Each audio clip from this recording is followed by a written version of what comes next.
If I had to start wedding photography again from scratch in 2026, this is the kit I would use. Now, I'm pretty sure that if everyone had things their way, they would be choosing the top of the range camera, lenses, and any kind of equipment in order to go and shoot some really picturesque weddings. But the reality is, when starting off your wedding photography journey, you are most likely going to be starting off with, let's call it, more budget-friendly gear. Now, budget doesn't necessarily mean bad. So I'm going to show you the exact kit that I would use if I was starting wedding photography with a limited budget in 2026. First of all, we've got to choose the camera. And because I'm a Sony boy, I'm going to go with the Sony a7 IV.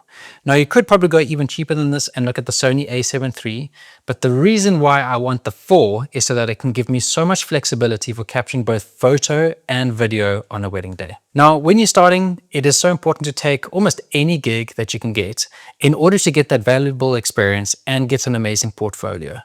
Plus, a camera that can seamlessly shoot between photo and video and shift quite seamlessly between the two makes it so easy to go and build basically 2 portfolios on a single wedding day. Now, this is a perfect time to get a Sony a7 IV because the a7 V has just come out, and I've seen some pretty good deals on the a7 IV recently. Now, I personally actually still use this camera for my wedding day kit, and I don't plan on upgrading anytime soon because it just suits my needs perfectly. Now, if I'm going to go and choose one lens that I'd bring to a wedding day, someone who is just starting my wedding photography kit, it's got to be the Tamron 28-75 f2.8. But now some people might say, what about prime lenses? They're going to give you that amazing shallow depth of fields. They're going to blur out the background and they're going to give you those really wow looking images. But the reason why I want to go for a zoom lens is because it gives you the flexibility of multiple focal lengths on a single lens. That means instead of needing to buy 2 or 3 prime lenses, I can get one zoom lens, discover what focal length I like best. And at that point, you can then go and perhaps later down the line upgrade to a specific prime that you've had your eye on. Now, the f2.8 aperture that this lens offers means that, first of all, it's a constant aperture, so that's going to really help you as a videographer. It means that as you're zooming in, you're not going to get a photo that looks darker and darker and darker. It also allows you to capture almost anything on a wedding day without needing a flash. Now, flash in the reception definitely does help, but you can pretty much get away without one if you are using something that's great in low light like the Sony a7 IV body and a lens that lets in as much light as something like an f2.8. This lens actually still comes with me on video days, even though I do have prime lenses available, just because it gives you so much flexibility, and particularly if you are doing hybrid coverage, having something that you can quickly switch between focal lengths saves you a lot of time while you're kind of getting used to the flow of a wedding day. It's a pretty professional looking lens. You won't be disappointed with the images that come out of it. And I know there are many established photographers who are still using it. Next up, we do still need a flash. And the one I would suggest you take a look at is the Godox V1. Now, this is pretty much the industry standard. And there are many established, even luxury photographers who are still using this flash. It is pretty affordable. And the reason why I would suggest this over something cheaper is because it has the rechargeable battery in it. Now, when you're first starting, it can be really tempting to go buy a cheap flash that uses disposable batteries, but I promise you it is not worth the headache. Get rid of something that uses disposable batteries because it's going to die mid-shoot. You're going to wonder like where your extra batteries are. You put in new batteries, those ones die mid-shoot. So it's just not worth the effort. Having something that's got great power, great recharge, and battery, it actually holds its own charge for quite a while.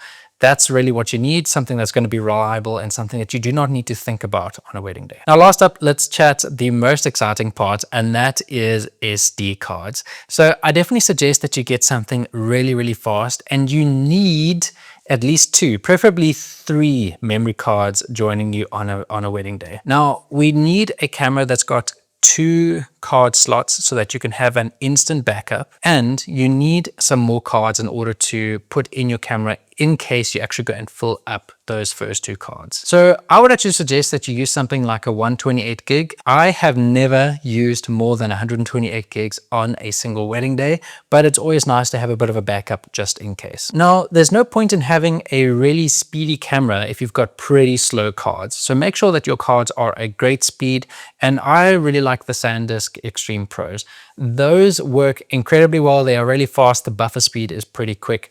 and it's really fast for me to go and take the images and the videos off of the cards later as well. Now that is the absolute bare minimum kit that you can start shooting weddings with in 2026. But there are a couple of extra things that can be really, really helpful and things that you might want to look at upgrading or enhancing your kit with first. The first one is a second camera body. And you do not necessarily need to go get something like another A7 IV.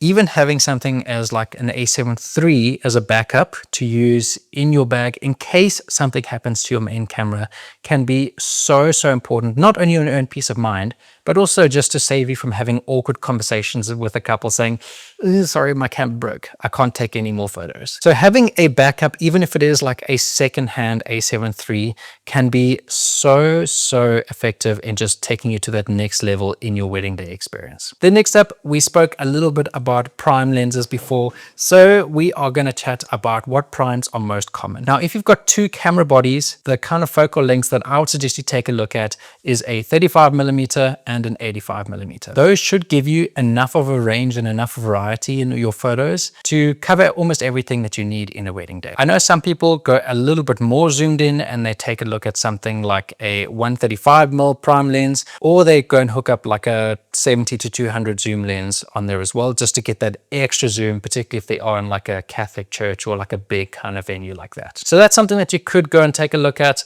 But if you are doing dual camera body coverage, you need a dual camera harness, something that's going to strap to your back and make sure that you've got both cameras on either side of you. Now you can get these for pretty cheap on Temu. You don't need to get some genuine leather, something that's engraved or lasered with your name on it. Simple will work.